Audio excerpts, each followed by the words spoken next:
మొదటి పేతురు 2వ అధ్యాయము 9-10 వచనాలు ధ్యానించుకొని ప్రార్థనలోకి వెళ్దాం. అయితే మీరు చీకటిలో నుండి ఆశ్చర్యకరమైన తన వెలుగులోనికి పిలిచిన వాని గుణాతిశయమును ప్రచురము చేయు నిమిత్తము. అయితే అర్థం ఏంటంటే కట్టువారు వాక్యములకు అవిధేయులై తొట్టిల్చున్నారు, దానికే వారు నియమింపబడిరి. అయితే ఆత్మీయ జీవితాన్ని కట్టుకునేవారు, ఇతరుల ఆత్మీయ జీవితాన్ని కట్టేవారు ఎప్పుడు కూడా వాక్యానికి అవిధేయులై వారు కట్టడానికి పూనుకోకూడదు. వాక్య ప్రత్యక్షత లేకుండా వారు చేయకూడదు. అందుకనే యేసుక్రీస్తు ప్రభు 12 మంది శిష్యుల్ని ఏర్పరచుకుని 3.5 సంవత్సరాలు వారికి తరఫీదు ఇచ్చి ట్రైనింగ్ ఇచ్చి పరిశుద్ధాత్మనిచ్చి తర్వాత ఆ ప్రత్యక్షతనిచ్చి వారందరూ సంఘాన్ని ఏ విధంగా సువార్త చెప్పాలి, ఏ విధంగా బాప్తిస్మం ఇవ్వాలి, తర్వాత ఏ విధంగా సంఘం యొక్క క్రమం ఆర్డర్ ఉండాలి, ఈ విషయాలన్నీ కూడా అపోస్తలుల ద్వారా, పేతురు ద్వారా, అపోస్తలులైన పౌలు ద్వారా ఈ కట్టడలను, పద్ధతులను, క్రమాన్ని తాను ఏర్పాటు చేస్తూ వచ్చాడు. అలాగా లేకుండా వాక్యం తెలియకుండా కట్టకూడదు. కడితే ఏమవుతుందంటే దాన్ని అన్నాడు పాపం చేసి ఇద్దరు జీవితాన్ని కూడా అల్లకల్లోలం చేసుకున్నారు, చీకటిమయం చేసుకున్నారు. అయితే దేవుడు మంచివాడు కనుక వారి జీవితాన్ని మళ్ళీ సరిదిద్దటానికి, వారిని సమకూర్చడానికి, సాతానికి అధికారం నుండి విడిపించుటకే జంతువును వధించి వారి పాపాన్ని పరిహరించి వారి దిగంబరత్వాన్ని కప్పి వారిని తిరిగి చేర్చుకున్నాడు. అలాగా మనల్ని అందరినీ కూడా పాపంలో ఉండగా, మన జీవితం అంధకారంలో ఉండగా, పాపంలో ఉండగా, అల్లకల్లోలంలో ఉండగా మనంతటి మనమే ఆ పరిస్థితిని, పాప స్థితి నుంచి విడుదల పొందలేని పరిస్థితిలో దేవుడే తన కుమారుడైన యేసును పంపించి మన సిలువలో అర్పించి మన పాపాన్ని పరిహరించి యేసు రక్తం ద్వారా విమోచించి మన బిడ్డలుగా చేసుకుని మన ఆత్మీయ జీవితాన్ని, అల్లకల్లోలమైపోయిన ఆత్మీయ జీవితాన్ని తిరిగి కడుతున్నాడు. తర్వాత సంఘంలో నుంచి మనల్ని కడుతున్నాడు, వాక్యం ద్వారా కడుతున్నాడు. వాక్యానికి అవిధేయులైన వారు కట్టబడలేరు, వాక్యాన్ని నేర్చుకోని వారు కట్టబడలేరు. అందుకని వాక్యాన్ని సరిగ్గా చెప్పని వారు ప్రత్యక్షత లేకుండా వినేవారు కూడా కట్టబడరు. సంఘాలు, స్థానిక సంఘాలు కూడా కట్టబడరు. అందుకనే చాలా జాగ్రత్తగా ఉండి వాక్యం ఎలా వింటున్నామో, ఏమి వింటున్నామో, అది మనల్ని కడుతుందా, కూలగొడుతుందా, అల్లకల్లోలను తిరిగి చేస్తుందా అనే పరిస్థితులన్నీ కూడా చూసుకోవాలి. వాక్యమే వీటన్నిటికీ మనకి మేలు చేసిన మన ఆత్మీయ జీవితం కూలిపోయి చెల్లాచెదరైపోవటానికి అదే కారణం అవుతుంది. కాబట్టి దేవుడు చెప్పింది ఎప్పుడు కూడా సత్యం అవుతుంది. నిశ్చయంగా సత్యదుగు దాన్ని తినొద్దంటే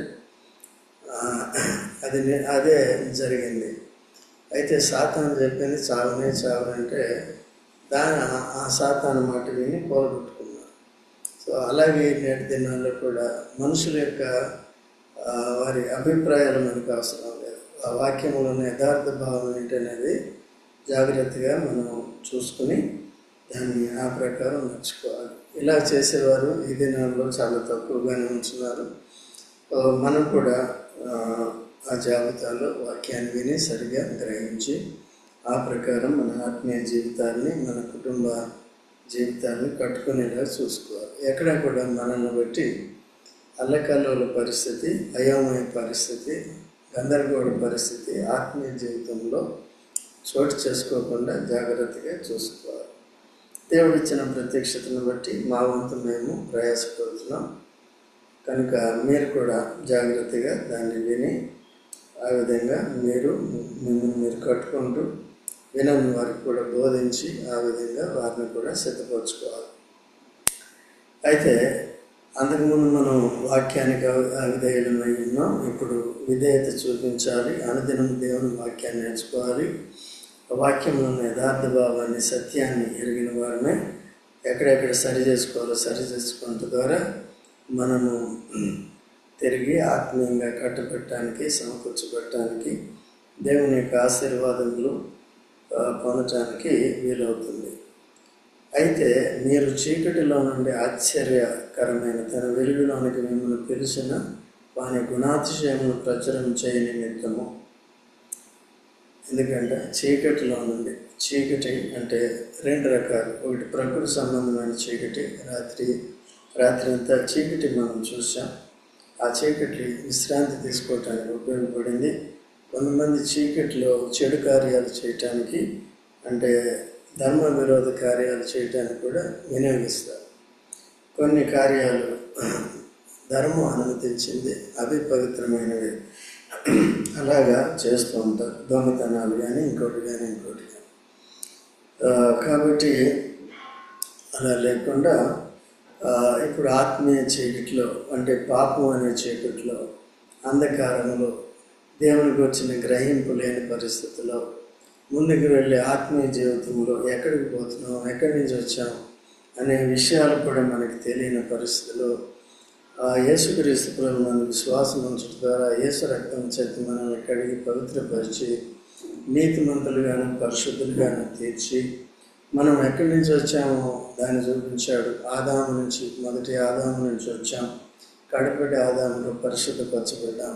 కడపటి ఆదాములో ఆయన మనకి జీవ మార్గం అయ్యాడు కనుక పరలోక రాజ్యాన్ని, నిత్య జీవానికి తప్పకుండా చేరుకుంటాం. అదే మార్గంలో, ఇరుకు మార్గంలో నడుచుకోవాలి. ఇరుకు మార్గం అంటే అర్థం ఏంటంటే మన స్వబుద్ధిని ఏమాత్రం, సొంత ఆలోచనలు ఏమాత్రం పెట్టకూడదు. అందుకనే మీరు ప్రార్థన చేసేటప్పుడు కానీ, ఆరాధన చేసేటప్పుడు కానీ వాక్యానుసారమైన తలంపులు కాకుండా ఎవరో సొంత అభిప్రాయాన్ని బట్టి చెప్పిన వాటిని బట్టి, లేక మీరు సొంతంగా ఏదో కల్పించుకొని ఊహించి ఆ ప్రకారం చెప్పిన మాటలని వెంటనే అది సరైనది కాకపోతే, వాక్యానుసారమైనది కాకపోతే ఖండిస్తూ ఉంటాం.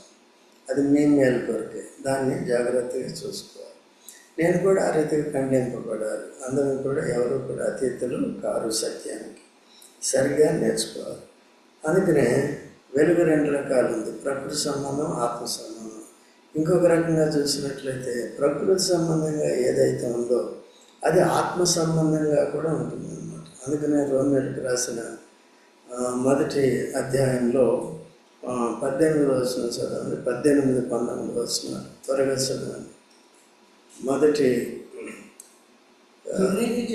దుర్నీతి చేత సత్యమును అడ్డగించు మనుషుల యొక్క సమస్త భక్తిహీనత మీదను, దుర్నీతి మీదను దేవుని కోపము పరలోకం నుండి బయలుపరచబడుతున్నది. ఎందుకనగా దేవుని గురించి తెలియశక్యమైనది ఏదో అది వారి మధ్య విశుద్ధమైనది. దేవుడు అది వారికి విశుద్ధపరచను. ఆయన అదృశ్య లక్షణములు అనగా ఆయన నిత్య శక్తియు, ఇది సృష్టింపబడిన వాటిని తేరి చూసినప్పుడు వాటిని బట్టి మనకు అర్థమవుతుంది. దేవుని యొక్క నిత్య శక్తి, ఆయన జ్ఞానము, ఇవన్నీ కూడా సృష్టింపబడిన వాటిని చూసుకోవాలి. రాత్రి ఉంది, పగలు ఉంది ఇక్కడ. అలాగే ఆత్మీయంగా రాత్రి ఉంది, పగలు ఉంది. ఇక్కడ ప్రకృతి సంబంధంగా ఇది ఉంది, భూమి ఉంది, ఆకాశం ఉంది. అలాగే ఆత్మ సంబంధంగా నూతన భూమి ఉంది, నూతన ఆకాశం రాబోతుంది. అన్నీ కూడా ఉంటాయి అన్నమాట. కాబట్టి దేవుడు ఉన్నాడు, దయ్యం ఉంది, అన్నీ కూడా ఉంటాయి. కనుక దాన్ని విభజించి తెలుసుకోవాలి. అదే వాక్యాన్ని విభజించి తెలుసుకోవాలి. విభజించటం రాకపోతే అది సమస్య అన్నమాట. అందుకనే అబ్రహాము కూడా చెప్పాడు చూడండి, 15వ అధ్యాయం అబ్రహాము కూడా దేవుడు చెప్పాడు. 15వ అధ్యాయం ఆదికాండం 5-6 వచనాలు చదవండి. మరియు ఆయన వెలుపలికి అతను తీసుకొని వచ్చి నీవు ఆకాశం వైపు తేరు చూచి నక్షత్రములను లెక్కించుటప్పుడు నీ శక్యమైతే నీ చేతనైతే లెక్కించుమని చెప్పి నీ సంతానం అలాగా ఉందని చెప్పాను. అతడు యెహోవాను నమ్మాడు. తర్వాత ఆయన అది అతనికి నీతిగా ఎంచాడు. మరియు ఆయన నీవు ఈ దేశమును స్వతంత్రించుకున్నప్పుడు దాన్ని ఇచ్చుటకు కల్దీయుల ఊరిన పట్టణంలో నుండి యువతలకు తీసుకుని వచ్చిన యెహోవా నేనే అని చెప్పినప్పుడు అతడు ప్రభువైన యెహోవా నేను దీన్ని స్వతంత్రించుకుంటానని నాకు ఎట్లు తెలియనగా. చూడండి, 9వ వచనం నుంచి చదవండి. ఆయన 3 ఏళ్ల పెయ్యను, 3 ఏళ్ల మేకను, 3 ఏళ్ల పొట్టేలును, ఒక తెల్లగువ్వను, ఒక పావులు పిల్లను నా యుద్ధకు తెమ్మని అతనితో చెప్పాను. అతడు అవన్నీ తీసుకుని వాటిని నడుమకు ఖండించి దేని ఖండమును దాని ఖండములకు ఎదురుగా ఉంచాను. పక్షులను అతడు ఖండింపలేదు. చాలు, చూశానండి. ఇక్కడ పశువును వధించి ఏం చేశాడంటే దేని ఖండమును దానికి ఎదురుగా ఉంచాడు. అంటే ఈ బలి పశువులను కూడా విభజించటం, దీన్ని దేవుడు చెప్పాడు అన్నమాట. ఈ వాక్యాన్ని కూడా మనం ఎలాగ విభజించాలి అనేది కూడా నేర్చుకోవాలి.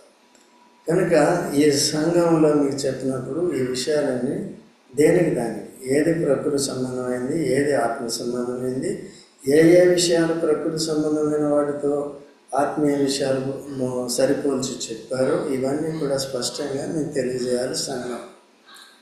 కాబట్టి అటువంటి బోధ మనం విన్నాం. అబ్రహాము కూడా ఆ దినాల్లో బలి అర్పించడం అంటే బలి అర్పించడం కాదు, లేకపోతే దాన్ని ఖండించమన్న అంతర్భావం ఏంటి, ఇవన్నీ కూడా అబ్రహాము తెలుసుకోవాలి. అంతేగాని ఏదో మన సొంత బుద్ధిని అది ఆధారం చేసుకుని కట్ చేసేసి ఏమవుతుందిలేనే కాదు. ఈవెన్ మొదటి రాజు, ఇశ్రాయేల్ మొదటి రాజు కూడా ఆ విధంగా ఇష్టానుసారంగా చేసినప్పుడు తన ఉద్యోగమే పోయింది, రాజరికమే పోయింది, తన పక్కన పెట్టేశాడు దేవుడు.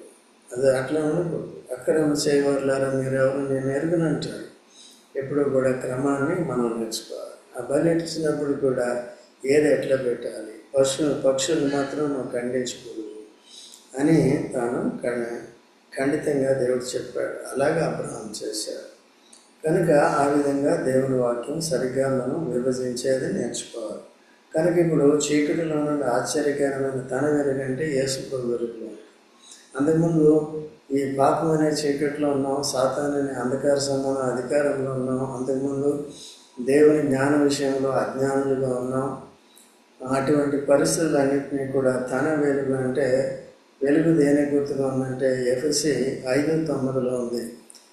వెలుగు ఫలమేమనగా సమస్త విధములైన మంచితనము, నీతి, సత్యమైన వాటిలో ఈ ఆత్మ సంబంధమైన వెలుగు ఏంటంటే మంచితనము, దేవుని నీతి, తర్వాత దేవుని గురించిన సత్యం. కనుక ఈ సత్యాన్ని సరిగ్గా ఎరగాలి. లేకపోతే చీకట్లో ఉన్నవారిని మన స్వనీతి కాదు కానీ దేవుని నీతి ఉండాలి. అందుకనే యేసు ప్రభు గురించి ఏముంది, 2 కొరింథీ 5:21లో ఏలైనగా ఆయన యందు మనం దేవుని నీతి అయినట్లు పాపం ఎరిగిన ఆయన మన కొరకు పాపముగా చేయబడెను అనే మాట. మన కొరకు పాపముగా చేయబడ్డాడు. ఎందుకంటే ఆయన యందు మనం, అందుకనే యేసు క్రీస్తునందు వెలుగై ఉన్నాం. క్రీస్తుకు వేరుగా ఉన్నప్పుడు చీకటి ఏంటిని, పాపులమైంటిని, అజ్ఞానులమైంటిని, సాతానిక అధికారంలో ఉంటుంది, సాతానిక ఇష్టాలు నెరవేరుస్తూ వచ్చాము. వాటన్నిటి నుంచి ఇప్పుడు విడుదల పొందాలి. సరే, ఇప్పుడు భయంకరమైన పాపపు చీకట్లో నుండి విడిపింపబడి దేవుని నీతి, సత్యము, మంచితనం అని ఆశ్చర్యకరమైన వెలుగులోనికి ఎందుకు వచ్చాము అంటే, పిలిచిన వాని గుణాతిశయమును ప్రచురము చేయి. నీ గుణాతిశయాలు కాదు, నేను ఎంత మంచివాడినో, నేను ఎంత దానం చేశానో, అది కాదు. ఎవరి గుణాతిశయాలు? దేవుడు ఎంత మంచివాడో అని చెప్పాలి. దేవుడు మంచివాడని చెప్పినప్పుడు నీవు కూడా మంచితనం కలిగి ఉండాలి. దేవుడు నీతిమంతుడని చెప్పినప్పుడు నీవు కూడా నీతిని కలిగి ఉండాలి. దేవుడు సత్యవంతుడు అన్నప్పుడు నీవు కూడా ఏం చేయాలి? సత్యాన్ని అనుసరించాలి. అది నీతి సత్యాలని అందుకనే నీకు నాకు బయలుపరిచాడు. నేటి దినాల్లో చాలామంది విశ్వాసాలను చెప్పుకుంటూ నీతి సత్యాలను పక్కన పెడతారు. అంతే, అలా పక్కన పెట్టి నడుచుకున్నప్పుడు దావీదు లాంటి వాడు సైతము తిరిగి వారిని సమకూర్చినప్పుడు నీ సత్యాన్ని, నీ కృపను నాకు చూపించుకున్నాను మానలేదు దేవా, నీకు స్తోత్రం అంటాడు దావీదు. తర్వాత నీ కృపా సత్యాన్ని నాకు బయలుపరిచావు దేవా అని యాకోబు కూడా అంటాడు. కనుక మనందరికీ కూడా దేవుని యొక్క కృపాసత్యాలు అంటే యేసు ప్రభుని కనుగొనటమే, యేసు ప్రభుని కలిగి ఉండటమే కృపాసత్యం. కృపాసత్య సంపూర్ణుడు అంటే యేసు ప్రభు. సంపూర్ణమైన కృప, సంపూర్ణమైన దైవ సత్యం ఉన్నది కేవలం యేసు ప్రభులోనే, ఇంకెవరిలో లేదు. ఆయన కలిగి ఉండి ఆయన నేర్చుకుని ఆయన గుణాతిశయాలను ఏం చేయాలి, మనం ప్రచురించేయాలి. విన్నావా? ఏం చేయాలి నేను చెప్పా? విన్నావు? ఎందుకు అడుగుతున్నాను? ఇక్కడ ఉన్నావు, ఎక్కడికి వెళ్ళిపోతా? మీరు కొద్దిగా వాక్యం తెలిసిన వాళ్ళు సొంత తలంపుల్లో వెళ్ళిపోతారు కదా. లేకపోతే ఇంకోటి దానికి ఎక్కడ ఫస్ట్ ఎన్నది నేర్చుకుని తర్వాత చూసుకోండి, ఏదైనా ఉంటే తర్వాత చూసుకోండి. మీరు ఆరాధన చేసినప్పుడు కానీ ప్రార్థన చేసినప్పుడు కానీ పట్టేస్తాను. ఓకే, మీరు చెప్పిన వాక్యం ప్రాసెస్ ఎలా ఉంది, మీరు ఎట్లా చేశారు అనేది కూడా మళ్ళీ అబ్జర్వ్ చేస్తూ ఉంటాను. ఎందుకంటే దేవుడు నాకు ఇచ్చిన బాధ్యత, నేను విస్మరిస్తే నేను సేవ చేయడానికి అవసరం లేదు. ఓకే అండి, హాయిగా వదిలేసుకోవచ్చు. అట్లా లేకుండా జాగ్రత్తగా దయచేసి చూసుకోవాలి. అందుకని ఉద్దేశపూర్వకంగానే అవసరాన్ని బట్టి ప్రశ్నించడం జరుగుతుంది. ఓకే, ఆశ్చర్యకరమైన తన వెలుగులోనికి ఎందుకు తీసుకొచ్చాడు? తన మన గుణాతిశయాలుగా తన గుణాతిశయాల్ని ప్రచురం చేయటం. సువార్త కూడా తన గుణాతిశయాలను ప్రచురం చేయటమే, ఆరాధన కూడా తన గుణాతిశయాల్ని ప్రచురం చేసేటప్పుడు ఆ గుణాలు నాలో ఏర్పడుతున్నాయా లేదని కూడా పరీక్షించుకోవాలి. క్రీస్తు యేసు సంపూర్ణంగా మనలో ఏర్పడాలి. ఆదాము ఏర్పడ్డాడు, ఆయన పోవాలి. ఆయన పోయిన తర్వాత ఆయన పక్కన పెట్టేస్తే మొదటి ఆదాము స్వభావాన్ని, యేసు ప్రభు యొక్క స్వభావం మనలో ఏర్పడు. తర్వాత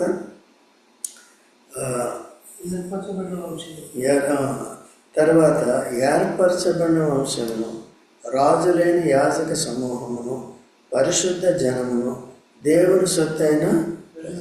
చూడండి, పాపపు చీకట్లో ఉన్న మనల్ని విమోచించి తన ఆశ్చర్యకరమైన వెలుగులోనికి తీసుకుని వచ్చి తన గుణాతిశయాల్ని ప్రచురణ చేయటానికి, ఆ పని చేయటానికి మనకి ఎన్ని బిరుదులు ఇచ్చాడో చూడండి. ఎంత సంబంధాన్ని, ఎంత దేవుడితో ఎంత విలువైన సంబంధాన్ని ఇచ్చాడు చూడండి. ఇక్కడ ఏమిచ్చాడంట? ఏర్పరచబడిన వంశం.